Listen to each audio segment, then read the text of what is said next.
پھر اسی طرح نبی صلی اللہ علیہ وسلم دن میں 100 بار استغفار کیا کرتے تھے. تو اس لیے ہم سب کو بھی کثرت سے استغفار کرنی چاہیے. استغفار بیماریوں کا علاج بھی ہے اور اللہ کے عذاب سے بچانے والا بھی، اللہ سبحانہ وتعالیٰ کی رحمت پانے کا ذریعہ ہے، اور پھر بارش کے نزول کا ذریعہ بھی ہے، زراعت میں برکت کا ذریعہ، کبیرہ اور صغیرہ گناہوں سے معافی کا ذریعہ، اچھا اعمال نامہ پانے کا ذریعہ، یعنی قیامت کے دن انسان کو جن کی بخشش ہوگی ان کو خوشخبری دی جائے گی اور ان کا نامہ اعمال جو ہے وہ بہترین نامہ اعمال ہوگا. پھر جنت میں درجات کی بلندی استغفار کی وجہ سے ہوگی.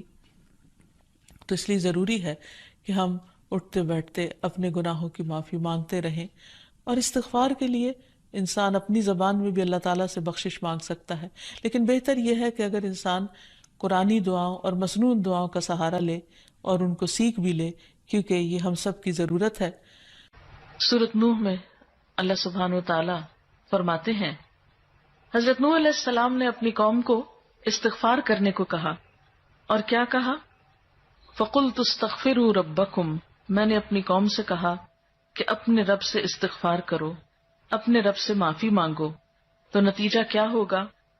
إِنَّهُ كَانَ غَفَّارًا، بے شک وہ بہت زیادہ معاف کرنے والا ہے. يُرْسِلِ السَّمَاءَ عَلَيْكُمْ مِدْرَارًا، تم پر آسمان سے خوب بارشیں برسائے گا، آسمان کو تم پر برسنے والا بنا دے گا. وَيُمْدِدْكُمْ بِأَمْوَالٍ وَبَنِينَ، تمہیں مال اور بیٹوں سے مدد دے گا. وَيَجْعَلْ لَكُمْ جَنَّاتٍ، تمہارے لیے باغات بنائے گا. وَيَجْعَلْ لَكُمْ أَنْهَارًا، اور تمہارے لیے نہریں جاری کر دے گا. آپ دیکھیں کہ ایک انسان کی خواہش کیا ہوتی ہے کہ اس کو کیا کچھ ملے، یعنی رہنے کا مقام اور حالات جو ہیں وہ پرسکون ہو. پھر اس کے بعد یہ کہ مال ہوں، بیٹے ہوں، باغ ہوں، اور زندگی کی اور آرائشیں اور نعمتیں ہوں. یہ ساری چیزیں کہاں سے ملتی ہیں، کیسے ملتی ہیں؟ استغفار سے ملتی ہیں. عام طور پر لوگ پریشان ہوتے ہیں، دکھی ہوتے ہیں. مثلا ایک شخص ایک بزرگ کی محفل میں آیا اور اس نے کہا کہ میرے حالات بہت تنگ ہیں، مجھے بہت پریشانی ہے، میرا رزق بہت تنگ ہے، تو آپ مجھے کوئی وظیفہ بتائیے. تو انہوں نے اس کو کہا کہ کثرت سے استغفار پڑھو. دوسرا آیا، اس نے کہا بچوں کی شادی نہیں ہوتی، تو آپ نے اس کو بھی کیا بتایا کہ کثرت سے استغفار کرو.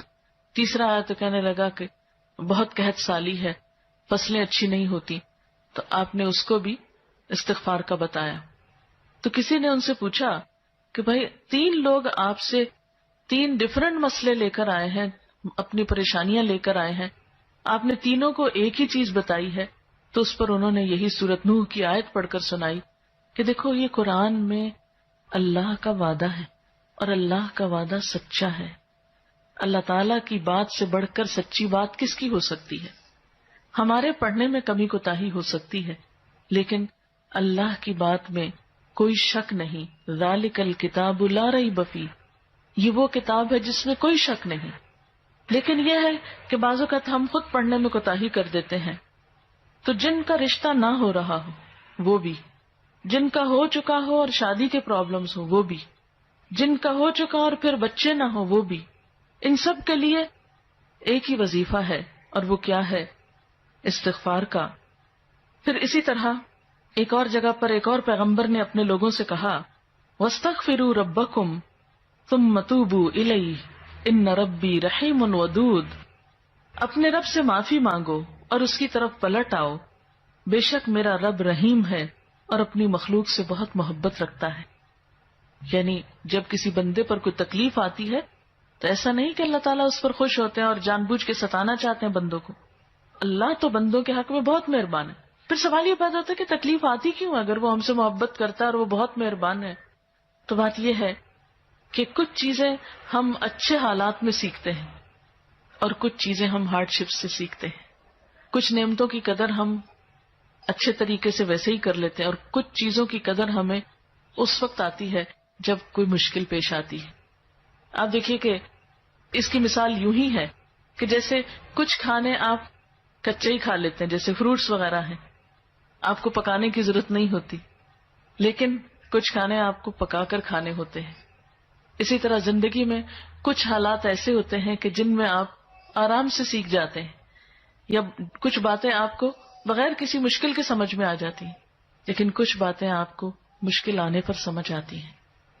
اور جس طرح انسان پختہ اور میچیور ہوتا ہے مشکلات میں، آپ نے دیکھا ہوگا کہ جو بچے ہارڈ شپس میں پلتے ہیں وہ بڑے ہو کر ان میں اسٹیمنا زیادہ ہوتا ہے، لیکن جو بچے بہت نعمتوں میں اور نازوں میں پلتے ہیں وہ اتنے بہادر اور اتنے ہمت والے نہیں ہوتے. اس لیے دھوپ اور چھاؤں، غم اور خوشی، دونوں اس کائنات کا حسن ہے. دن اور رات ایک بہت بڑی نشانی ہے ہمارے لیے. تو اس لیے جب تکلیف آتی ہے تو اس موقع پر انسان اللہ کی طرف زیادہ رجوع کرتا ہے، اللہ کو زیادہ یاد کرتا ہے، زیادہ ذکر کرتا ہے، اور اس طرح انسان کے گناہ دنیا میں ہی معاف ہونے لگتے ہیں. ایک اور جگہ پر آتا ہے وَأَنِ اسْتَغْفِرُوا رَبَّكُمْ ثُمَّ تُوبُوا إِلَيْهِ يُمَتِّعْكُمْ مَتَاعًا حَسَنًا، اور یہ کہ تم اپنے رب سے معافی چاہو اور اس کی طرف پلٹ آؤ تو وہ تم کو اچھا سامان زندگی دے گا. یعنی دنیا کی اچھی نعمتیں کس سے ملیں گی؟ استغفار سے.